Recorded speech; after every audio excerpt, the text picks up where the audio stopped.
In the dark, dark tomb there was a dark, dark street, and in the dark, dark street there was a dark, dark office. In the dark, dark office there were some dark, dark stairs, and down the dark, dark stairs there was a dark, dark room, and in the dark, dark room was where the worst wrestling tropes go to die.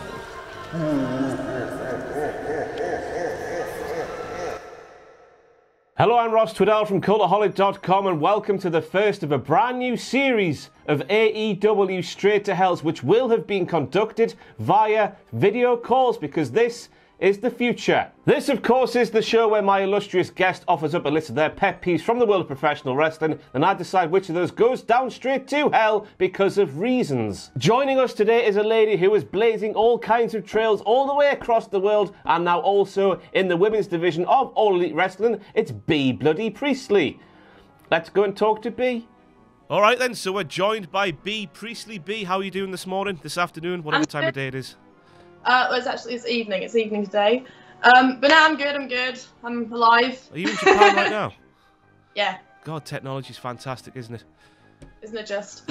So, Fight for the Fallen, you caught the attentions of one Dustin Rhodes. He was very complimentary on Twitter after your performance in the pre-show tag match. He said he was going to harness some of your character and storytelling work.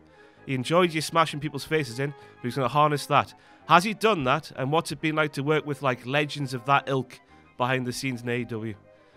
Well, it was pretty surreal because obviously Britt got a little bit hurt in that match, and then I was like, oh man, I feel very bad about it. It doesn't normally happen very often either, so I was like, oh man. And then Dustin comes over to me. He's like, oh, this is the stiff girl. I like it. You got a reputation now. Well, he was like, I like her. She's not afraid to hit people. And then I didn't really have much more interaction with him after that. And then he put me over on Twitter. So I was like, oh, he really did like me. I thought he was ribbing me. I thought he was making fun of me. So has he been much involved with you since, or is it just because you hear that it's the women's division's all Kenny Omega and Brandy Rhodes? So is anybody else involved behind the scenes? Cody does help out a lot with the girls as well. But I haven't really seen him because apart from that, I've just done the All Out show. But that was just such a hectic day. Everything was busy all day. So I didn't really have I didn't bump into him or anything at that one. Yeah. So obviously you're in Japan right now. You're the current World of Stardom Championship holder. The third Gaijin, I believe, ever to do it. First British. First British. Wow, that's some company to keep though with the old Gaijins. Yeah. Yes. How have you found the transition to first, I guess, life over there, and then the success transition into the ring? Okay, so it was my first tour was at the end of 2017, so almost 2 years ago now, and that was actually not too bad because of Will. Will I kind of already sort of knew what to expect, and Tony's one of my best friends as well, so she kind of filled me in with things and I was with Chardonnay and Kelly Klein and Scarlett, so we were kind of all in it together on our first time. So it was kind of a lot of fun. Yeah. But I felt as a person I'm quite adaptable. So it's not if I'm put in a situation, I'm kind of well, it's your own choice if you want to succeed or not. So I try to choose the first option. Yeah. But it is the wrestling. Matches, it's where it's really a lot of people either sink or swim, or they just stay in that middle zone. There's only a few foreigners that I would say have reached that top level. I put Tony up there, I put Viper up there, because the whole idea of wrestling here is almost like learning to wrestle completely again. Yeah. So it's that whole thing about adapting again. It's you've really got to just be okay, I know nothing. I'm just here to learn everything I've done and kind of harness what I already know into a different way, and then put what I know and what they're telling me to do and mesh it into one. Yeah. Well, no doubt in your situation, I would have felt like a deck of cards. So more power to you. Obviously, you know Mr. Ospreay quite a bit. You know him quite well, don't you? He was on this very show last year. I just wanted to go through his picks and see if you agreed or disagreed with them. So he sent to hell, and I hope you don't agree with this one, podcasts, because this kind of falls into that bracket. Okay, well, all right, I understand what he means, because in the sense of we get people like just random people email you and they'll be like, hey, can you do a podcast, or hey, can you do this interview? And it's always the same questions. And in my mind, I'm kind of like, well, you could just go listen to the podcast I did like last month if you wanted to know this information. Or so how did you get started in professional wrestling then, B? Well, same questions every time. Who's your favourite wrestler? All that kind of. It's always the same things. Like you could literally just go Google this and it'll come up somewhere. Yeah. Like, but when it was like when I did my one with Flash Morgan Webster, I really enjoyed that because it was just having like a chat with my mate. Yeah. And that was more of like a different tone to it. And with Jericho's one as well, it was like interesting listening to what he had to say on things that I was saying, his take on everything, and look, just the way his mind worked was just kind of like nice to be around as well. So it was just those different vibes. But I find a lot of them when like, okay, here's 10 questions. What going to wrestling? This. Okay, question number 2. It's not a conversation. It's just like. I hope I'm a bit better. So I can see what he means with that. Yeah. That one. So he next went for the "You Deserve It" chant. I know he doesn't like that one. No, he hated it. So I think in a way it's nice because the fans are enjoying themselves. If it's the "You Deserve It" chant, but I feel that is an issue when it comes to wrestlers' egos, because then they come backstage and they're like, oh, we got a "You Deserve It" chant, so we had the best match. And it's like, well, you might have got that for one particular moment in your match, but the rest of the match was pretty bad. Also, it was just doing a Canadian Destroyer just for the sake of doing it instead of having like a storied match. So you're very much you have to earn stuff in wrestling rather than you deserve it. Yes. I very much am. Next up, which I guess it's sort of the landscape's completely changed since he did this episode last year. He went for laziness, but for like people just signing with WWE rather than going off on their own and doing their own independent sort of run. Okay, so like I disagree with you on this because I'm like, I don't think it's lazy if someone's offering you a lot of money, because at NXT UK brand especially, they signed a lot of people who weren't the full product, but they were signing on the condition that they were going to go learn. Yeah. So it's not the fact of like, oh, we're signing you and you're going to be the next big thing. It's like, no, we're signing you to develop as a performer, as a wrestler. And it's like a growing process, because when I saw that performance center, I was like, wow, that's so cool that there's actually a place where you can actually go to learn how to actually be a performer instead of just doing like indie show after indie show after indie show. It's like this whole different take on it. Yeah. So I think that's just William being William with that one. Fair enough. Another chant went in, "Fight forever." He was like, no, I'm tired, leave me alone. Okay, so when he said this, I thought he meant like the promotion "Fight Forever" at first. I was like, what? I was like, oh no, the chant. I like "Fight Forever." So what are you like, say if you're like, 20 minutes into a match and that starts, you're just like, oh, I just want to end, I just want to go home. You couldn't have done this in the opening spot, could you? No, you have to do it right when it's about to end. Yes, sorry, I think that, yeah. And then finally he went with, I guess, his universal wrestlers with smelly gear. Oh yeah, that was on one of my lists actually. Really? Oh, well, we'll talk about that a bit later then. Yeah. Right then, so that's the little preamble done. Let's get cracking with the main bit, knacking. Crack-a-lacking. Yes. Well, you know. Crack-a-lacking. Right then, so if you're unfamiliar with this show, B will offer 5 things to get sent down straight to hell, and then I'll just bring in this buzzer if necessary, and then they'll get sent down to hell. Probably all 5 will. They always do. I'm a pushover. What's your first offering, please? Oh, so my first one, this is one of my biggest pet peeves in wrestling, is people who have either bad or cheap ring gear, because it just looks tacky. I want you to name names, but I don't think you will you? There's a lot. There's a big list. So what's like... Obviously, I've seen you with a couple of looks. I've seen you with the shorter tights and then the longer tights and then a different bit going up on top. What's like the no-no for gear? It's not... Okay, so it's very much... I just don't like gear that either it doesn't transcend the character across well, so I'm like, oh, well, this is just boring, or where it just looks cheap and tacky, because especially, like, if people, they do have contracts, or it's not like they're not earning good money to invest in themselves, and me and Will are very along the lines, like, if you look like a superstar, you're going to catch people's attention and be like, oh my god, they look like a big deal, they must be, wow, they're bigger than life sort of thing. Yeah. rather than people coming out in stuff that looks like I could have got that from a sweatshop or from like online from a, you know what I mean? Like, yeah. I mean, sometimes it does work. Luke Harper springs to mind from WWE. That get it works for him. Works with the character, but can you imagine coming out with like just these plain holographic tights that don't fit properly with kick pad covers that don't stay up in a match? And but kick pads are cool though, aren't they? Kick pads are cool, kick pad covers are not. Oh, right. I don't know the difference, to be honest with you. But speaking of Will, I think it was a couple of years ago there was that news article came out somewhere that he'd spent an ungodly amount of money on gear in 1 year. Can you remember that? Yes. How much was it again? It's just gone off the top of my head there. It would have been over 10 grand, I think. Oh, that's amazing. So how much is, like, say if you're wearing, you know, the top bit and the bottom bit and the boots and kick pad covers and whatnot, how much does all that cost? A good set. So my actual, just for my top tights, kick pads, knee pads, that's about £800. Really? But my jacket on top of it is about another like £700.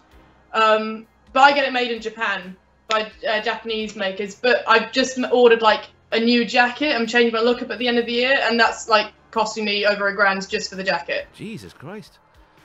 And that was thrown about at ringside by the people down there and stuff. I'd be handling that stuff with care if I was waiting at ringside. So is there sort of like you know, with fashion, people go to certain countries for fashion. Does that work in wrestling? Like, do you go like get your stuff done in Japan because it's better? Does that make sense?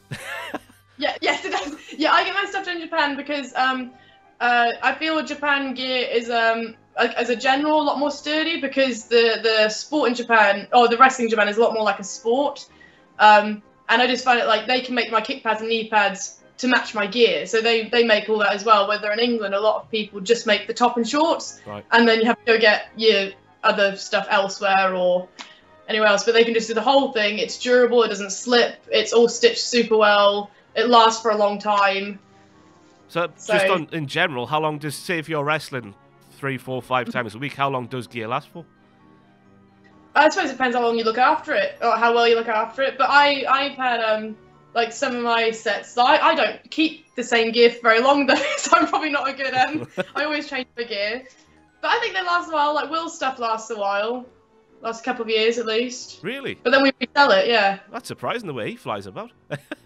Yeah. Yeah, but I've got to. If it's not enhancing the character and it just looks a bit crap, is where I do like crapness in wrestling from time to time, but there's certain places where it just shouldn't be, and ring gear is one of those things. So I'm going to bring in me buzzer. It's broken. Don't worry about it. It's gone straight to hell. One down. Shocking horror. All right, then we're 1 for 1. Be your second offering, please. Okay, you're gonna love this one. This is wrestling Twitter and Twitter trolls. Oh. Yeah. Do you get a lot? Well, I feel like wrestling at the moment is so sensitive. Like every time I go on Twitter, it's like there's someone complaining about something because they're offended by something or something's happened, and it just makes wrestling not fun anymore. Yeah. Or you go on there and it's all it is people.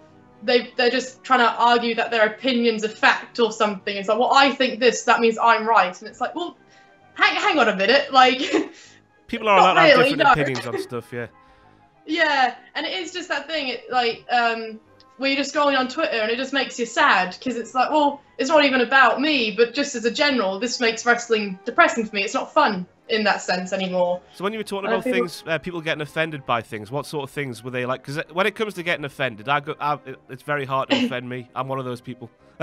So it's like, oh, I'm not, like, do you go to the West End, you get offended that someone's playing this character, but they're not really that in real life? Yeah. Like, or that Batman's not really Batman, or...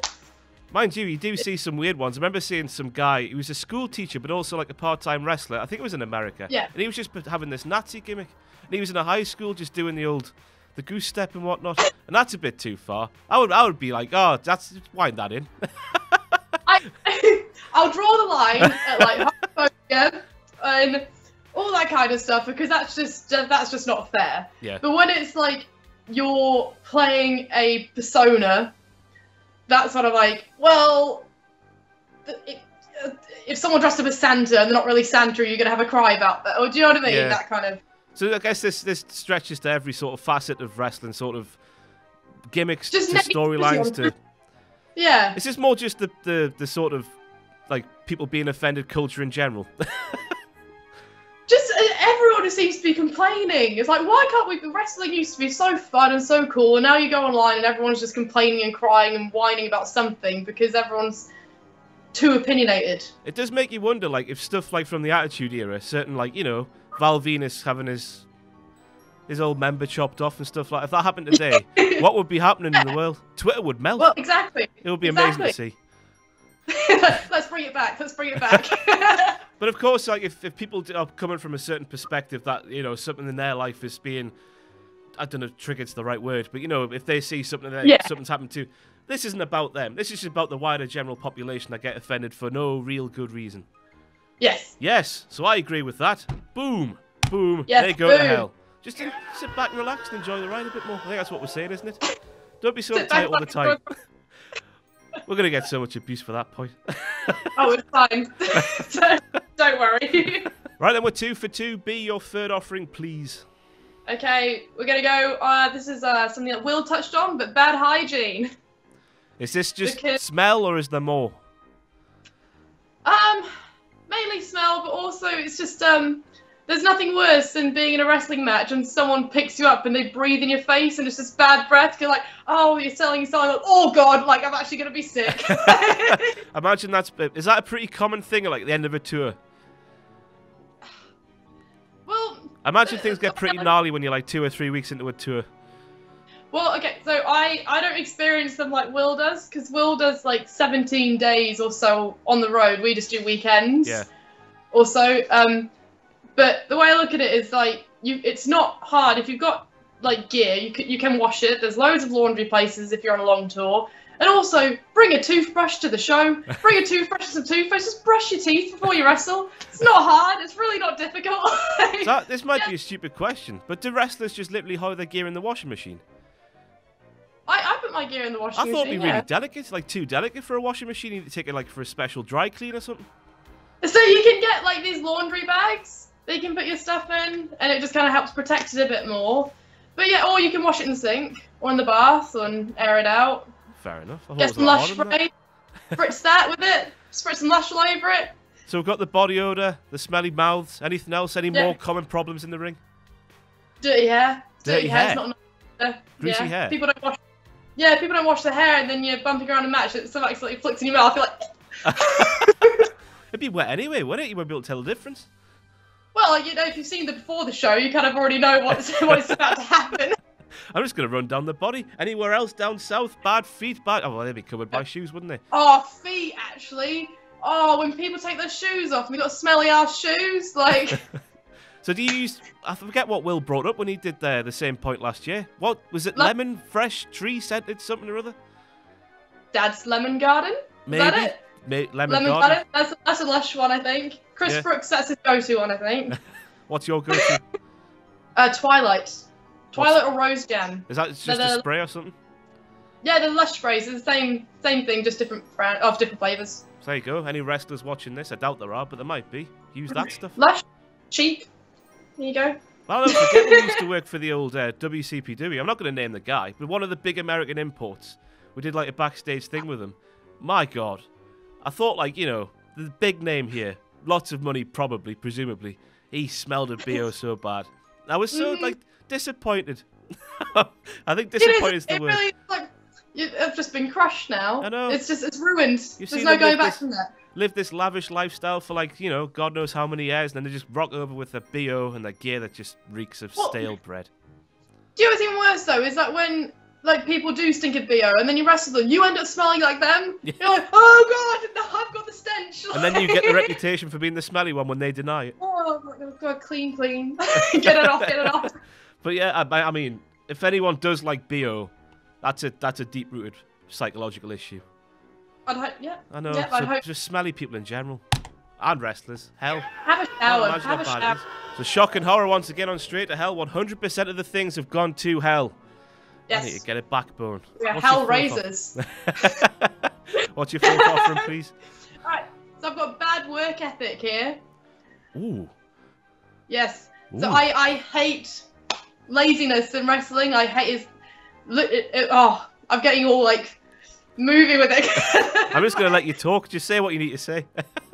A bad work ethic is just, if people want to be in wrestling but they don't go to the gym. Like, why do you want to be a wrestler? Like, just go to the gym. Or if people just show up to training, or they don't train, or they just sit around and slug around all day and show up to wrestling, but then they get blown up in the matches because they don't work out, or they don't do the what's the word? The word's gone. Prep. The word's yes. There you go. That you don't prepare for your matches, or you don't prepare for your trainings, or it's just why do you want to be a wrestler? This is one of the most hardest things to train for, and people who think it's easy probably aren't doing it right, or like it's just laziness is one of those things. I'm like, if you're lazy, I have to kind of shut a part off of my brain from you, because they might be really nice people still, but I just have to feel like, okay, they're not a bad person. They're just not passionate in the way, I guess. So I can imagine how this goes down backstage, but say you're in a match and it's clear that one person in the ring, I know I'm just going to look like a massive hypocrite here, because as you can see, I'm a bastion of physical prowess in every way, but if one person's clearly like blown up and letting the side down in the match, how does that work when you get them backstage? It's just a bit more of like a disappointment, because the whole thing is that like, oh, if we try and make both of us look great, then that's gonna like help both of us out. If we both try and make each other look good, we're gonna both look great, walk out of there. But if someone's not holding up their end of that, then it's like, oh, your stuff still looked great because I was doing my side of it, but my stuff all kind of looked a bit meh because you couldn't keep up with it, or that kind of thing. So where do you sit on? Because when you brought this point up, my mind went straight to Kevin Owens. Because I was watching Randy Orton last week, and Orton was like, how does that man get away with it? Because obviously Kevin Owens, he's a bigger fella, but he still can... Yeah. I guess it's not right to bring him up because he can still like have amazing matches that go of half an hour and whatnot, but he still has the physical appearance of a man who wouldn't sort of be hired by WWE normally. Why do you sit on that sort of... I guess it doesn't really matter if they can wrestle and go for a long time. Well, that's the thing, because it's like, I don't think a lot of it is like they don't have to necessarily like look like the most chiseled person or anything like that. Because I know with a lot of the Japanese girls, a lot of them aren't like, don't have super six packs or anything like that, but they can go and they will never get blown up. They'll never like hinder their stuff at all. It's always like 110% all the time. So I think it's one of the things, like, you can be, like, wrestling fit, but then not be able to do, like, a 20-minute run, but you can be fit in a wrestling ring, which I don't really understand how it works, but it does work. Surely one would go with the other. Yeah. You'd think. So if you ever... sorry, go on. No. Right, have you ever... Might be a bit of a devilish question to ask, but have you ever seen somebody before a match and thought, oh, they're not prepared for this? Have you ever, like, you've heard of people go out there intentionally trying to blow people up? Have you ever done that? And has it worked? No, I haven't gone out there into intent, because I feel that would just be diminishing me, like, later on down the line. Yeah. There are people I've dreaded wrestling, because I know that it's not going to go, like, the match isn't going to go the way I want it to go, or it's not going to be that kind of standard, it's going to be less than. So I don't like that when I'm already going to match, being like, oh, well, this is going to be a bit naff already, but I'm going to do what I can, I guess. I imagine it must happen when you're close to somebody, though. In the middle of the match, they just start running rings around, expect you to keep up. For the bands. Oh, no, so what happens, like, you're, like, this is something that I've noticed, that I do, and other people have said it as well, but if you're wrestling your friend, you always tend to hit each other harder. So I don't know why. It's just this like, oh, you can take it, that's fine, I'm going to batter you tonight. I would expect that sort of thing to go down. But I guess, I'm not a wrestler. I'm not even close to being a wrestler. Never have been, never will be. But I imagine that's a really annoying thing. When you've prepared so hard for a match, but the other half hasn't prepared, and because of that, it makes the match not as good as it could be. So that must be one of the big frustrations in that line of work. So it must go down to hell. Bam, bam, bam. Down to hell. It's done. It is gone. Fire. It's just all going wrong. We need to up the production values on this show, I'm not going to lie. Right, then let's make it 5 for 5. Why the hell not? What's your last offering, please be? Okay, my last one. This is the big one. Everyone's got one, but egos. So, right, I'm not meaning like everyone, because everyone in wrestling generally has some kind of ego. Yeah. But when it's the ones where people can't take criticism, they're rude and they're disrespectful and they just think they're above everything, that's when I'm like, okay, like, no, don't like you, you're done. Imagine, I saw it so, well, working in the business, I went backstage for a few shows. I get the impression that when somebody gets that rep, the entire locker room just sort of goes, woo, see you later, goodbye. Everyone, like, bypass them like, nah, don't want anything to do with you, because it's not, like, it's just not nice to be around, and then that sense of it is if someone's always talking about, oh, I'm really good at this, I'm really good at that, did you see me do that? That was cool, wasn't it? And no one likes that. You're like, oh, shut up. Like, I imagine that would go on a lot backstage.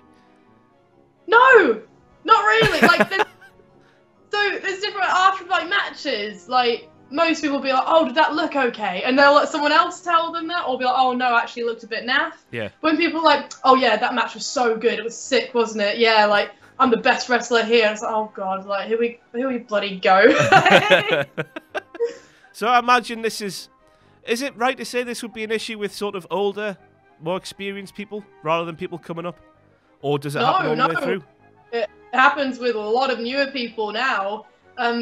So the way I see it is like now there's so many wrestling opportunities that, like, people kind of, as soon as they kind of have a few shows, they're already being put on bigger shows because wrestling's more popular, and then they're kind of not learning. Like, when I kind of started, you were lucky to wrestle in front of 20 people, and now it's like people have the first couple of matches and they're in front of 400 people and 500 people. Like, oh wow, like, I'm a superstar because I'm wrestling in front of all these big crowds. They get that boost like a little bit earlier than really other people kind of guess it. Yeah. And then it's just things that people, they'll be like, oh, well, I can do this move, so that means I'm a better wrestler than that person. It's like, well, that's not really how it works. I was like, say, even I know that. Just because you can do a flash move doesn't mean you're very good. Yeah, exactly. And I feel that's the kind of, that's the problem that happens a lot nowadays, I think, and especially with the internet. Like, all that people really do is if they get a good GIF, they'll just retweet it. Yeah. And then people are like, wow, that GIF was so good. And it's just a bit... So you're saying there's sort of like a sort of shift going on in the wrestling industry right now with sort of people who are more just like about the... that's an obvious thing to say, isn't it? More about the flash moves rather than the nuance and the storytelling and all the old-fashioned stuff. So I think the internet's had a big... Like, I think the internet's great, especially for wrestling, because it's a good way to kind of promote yourself better, and everyone's making a lot more money than they were. But I think in that sense of the terms of, like, learning, it's kind of people are just like, well, these fans say online that I'm really good, so they don't really ask other people who've actually got experience about how they are. Like, I after every match, I still go to people all the time who are above me, and I'll ask them to give me feedback and criticism so I can get better. But, like, a lot of times, people will come backstage after match and just go straight on Twitter and look at what people are tweeting about them instead of actually getting something constructive. The fans know better than the people who work in the business. Everyone knows that. Oh, exactly, yeah. Exactly. If you pop the fans, you've already won. That's it. But this is the thing I've wondered. Obviously, you hear of Wrestlers Court from back in the day. Oh, yes, with Undertaker as the judge and whatnot. Does that happen in promotions around the world everywhere? Yeah, I think, who was it? I think it was when What Culture did that World Series tour. Oh, World Cup thing. Yeah, World Cup thing, and it was that 6-day bus ride. And I think Marty put someone in Wrestler's Court. I can't remember who or why, but someone's put Wrestler's Court. Fight Forever, we put Steve Linsky in Wrestler's Court for something. I imagine he's been in a few. Yes. So how does that setup go? Because just somebody, does have to be obviously an experienced guy going, that's out of line, that. How does it then go from there, the Wrestler's Court? Like, what, does everyone gather backstage with a little plinth and whatnot? And Well, we did it on the tour bus, so it was kind of like, we kind of just stood them in the middle of the aisle, and we were all just looking at them and all like kind of throwing each other's sides at it until we came up with a... God, that sounds cold. Yeah. So then do they have to then... Because I heard the famous story, like Edge and Christian got out of one way back in the day by just buying booze. Is that how you get out of it on where you've experienced it as well? I remember. I think I've only really experienced it those 2 times, but I don't remember that far back anymore. But I mean, it's applicable to any walk of life again. Arseholes are arseholes, aren't they? And they're horrible. Arseholes are arseholes, yeah. Yeah, so arseholes in general with a massive ego. Down to hell they go. Burn in hell. Yes, burn in hell. Right then, 5 for 5. Who saw that coming? I certainly did not. Before he goes... I'm always right, so it's fine. Obviously. I mean, if you can't argue with something, you've got to send it down, haven't you? Exactly. So before you go, have you got anything to plug? Well, there's my social medias. My Twitter, I believe, is just my name, Bea Priestley. And then my Instagram, there's a little twist on this. It's Bea Priestley PW. Oh, what does that stand for? You know what? You would never guess, but pro wrestler. So there you go. I should ask as well, by the way. Obviously, the AEW Women's Title match is set for is it the first week? Yeah. Of TV. What's happening after that? What have you been privy to any sort of plans that are happening after that? Yeah. I have many plans, but you'll have to wait and see. Oh, you bastard. Well, Bea, thank you very much for your time. It's been an absolute pleasure. 5 for 5. Thank you very much. Cheers, man. Love you seeing you. Love you seeing you too. Thank you. Thanks for watching. Let us know what you think in the comments below. You can follow us on Twitter at Cultaholic. You can find us on Facebook at facebook.com/Cultaholic. And if you enjoy what we do here at Cultaholic, you can pledge to our Patreon page, patreon.com/Cultaholic. Hit subscribe and join us.